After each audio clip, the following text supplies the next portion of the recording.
What's up, guys? It's Frank Ramirez and welcome to another Merch Monday. It's nice to see you. I hope you had a great, wonderful weekend.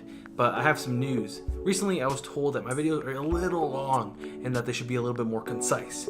So that's what today's Merch Monday is going to be. It's going to be a little bit shorter, so let's just jump right into it. On today's Merch Monday, we're going to be talking about the A7 III and why this is the perfect camera for any enthusiast and even professional photographer and videographer that's asking the age-old question, what camera should I buy? So first of all, it has super quick autofocus. I mean, 693 autofocus points. That's 93% of the sensor coverage. I mean, that's insane. So that's awesome if you're going to be doing like portrait shots of the model kind of moving around and stuff like that. You can make sure that that is locked on nice and quick, especially with the iFocus that it has as well. And it's great for sports photography. You don't have to worry about it not tracking a subject. It has all these kinds of nice little pieces of gear inside of it to make sure that your target is right on point. It's awesome. I want to use it for my car photography.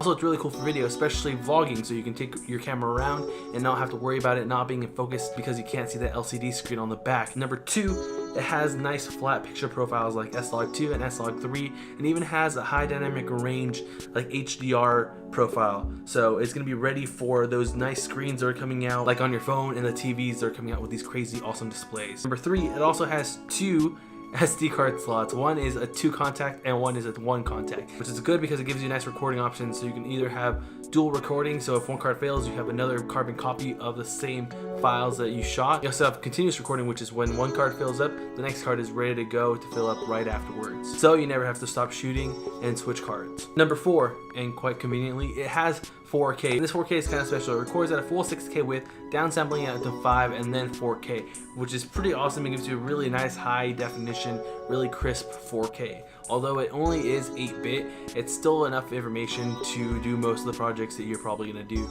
So this camera will be a nice B camera or A camera for the stuff that you're trying to shoot. It also shoots 120 frames per second in full HD. There's no crop mode like in the previous A7S II. Like, I really love this point, which is a really good point for me because I really love slow motion, but having it cropped in on the A7S II kind of left you limited on the lenses you use. Like, if you wanted to have something a little bit more wide to show the landscape, you'd have to go with a really wide lens, like a 12 to 24 lens, because it would just double up whatever focal length you had. It was kind of annoying, but at least it gave you that option. But it's really nice that in this camera, it's not cropped in at all. You can really take advantage of any of the lenses that you have. You don't have to worry about them cropping in. Number 5, it has a 10 frame per second burst mode, and that's just awesome for photography. I mean, it's going to capture a lot of your action shots really well. No, it's not as great as its little brother like the A65, which has 14 frames per second, or its big brother the A9 with 20, but I think it's a really great feature because it's more than what the Canon 5D has, which is about $1,500 more.